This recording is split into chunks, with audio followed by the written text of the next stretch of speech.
కాంగ్రెస్ ప్రభుత్వం దివ్యాంగులకు అండగా ఉంటుందన్నారు మంత్రి సీతక్క. హైదరాబాద్ రవీంద్ర భారతిలో అంతర్జాతీయ దివ్యాంగ దినోత్సవ వేడుకలు నిర్వహించింది ప్రభుత్వం. ఈ కార్యక్రమానికి ముఖ్య అతిథిగా మంత్రి సీతక్క హాజరయ్యారు. దివ్యాంగుల సంక్షేమ సంస్థ chairman Veerayya, secretary Anitha Ramachandran, director శైలజతో పాటు పలువురు ప్రముఖులు పాల్గొన్నారు. ప్రతిభ కనబరిచిన దివ్యాంగులకు అవార్డులతో పాటు కృత్రిమ అవయవాలు, ల్యాప్టాప్స్ అందించారు.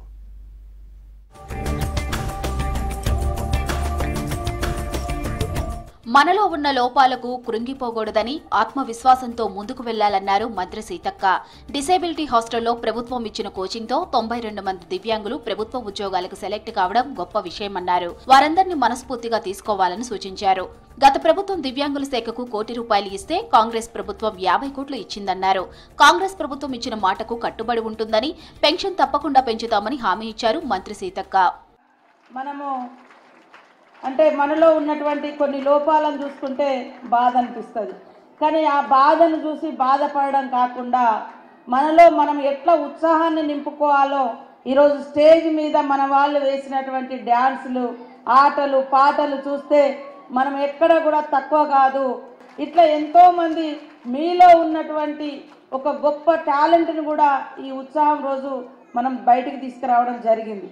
మీ అందరికీ కూడా ఒకటే చెప్పదలుచుకున్నాం, ఆత్మవిశ్వాసంతో ఉండండి. మనం ఖచ్చితంగా ఆకాశమే హద్దుగా ఎదగగలిగేటువంటి శక్తి మీలో ఉన్నది. మనం ఎప్పుడు కూడా ఆత్మ న్యూన్యతకు గురి కావద్దు. 1992లో డిసెంబర్ 3ను ఇంటర్నేషనల్ డిసేబిలిటీ డేగా ఐక్యరాజ్య సమితి ప్రకటించిందన్నారు దివ్యాంగుల శాఖ సెక్రటరీ అనితా రామచంద్రన్. విద్యార్థులు చేసిన నృత్యాలు అందరినీ అలరించాయన్నారు. పారా ఒలింపిక్స్ లోనూ దివ్యాంగులు సత్తా చాటుతున్నారని తెలిపారు.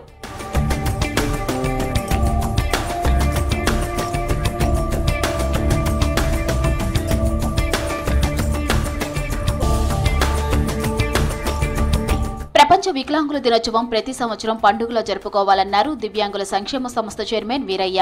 వికలాంగులకు సహకారం అందించడానికి సీఎం రేవంత్ రెడ్డి, మంత్రి సీతక్క కృషి చేస్తున్నారని తెలిపారు. గత ముఖ్యమంత్రి, మంత్రులు కించపరిచే విధంగా ఉంటే కాంగ్రెస్ ప్రభుత్వం సహాయం చేయడంలో ముందున్నదని అన్నారు. త్వరలో వికలాంగుల హక్కుల చట్టం అమలు చేసుకుంటామని, పెన్షన్ పెరుగుతుందని, 40% వైకల్యం ఉన్నవారికి సైతం ఎక్విప్మెంట్ అందిస్తామన్నారు వీరయ్య. ఉపాధి హామీ పథకంలో మనకు అవకాశం 100 రోజులు ఉందన్న అది కాంగ్రెస్ పార్టీ అన్న విషయం తెలుసు. ఇవాళ ఏ చట్టం చేసినా, ఏ జీవో చేసినా అది కాంగ్రెస్ పార్టీ మాత్రమే చేసిందన్న విషయం తెలుసు.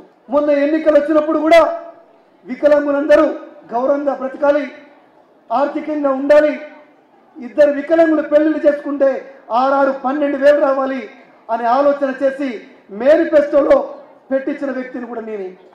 6,000 పెన్షన్ ఖచ్చితంగా వస్తుంది, మనందరం తీసుకుంటాం. గతంలో లేదు, 75% వైకల్యం ఉంటేనే ఇచ్చేవాళ్ళు, 80% పైబడిన వైకల్యం ఉంటేనే మరికొన్ని ఇచ్చేవాళ్ళు. ఈసారి అలా లేకుండా 40% వైకల్యం వ్యక్తులకి, బెంచ్ మార్కు వైకల్యానికి వికలాంగుల హక్కుల చట్టం చెప్తుంది. ఆ చట్టం ప్రకారం మనం ప్రతిపాదనలు పంపాం. రవీంద్ర భారతిలో నిర్వహించిన అంతర్జాతీయ దివ్యాంగ దినోత్సవ కార్యక్రమానికి పెద్ద ఎత్తున దివ్యాంగ పాఠశాలల విద్యార్థులు హాజరయ్యారు. ఈ ప్రోగ్రాంలో దివ్యాంగులు చేసిన నృత్యాలు అందరినీ ఆకట్టుకున్నాయి.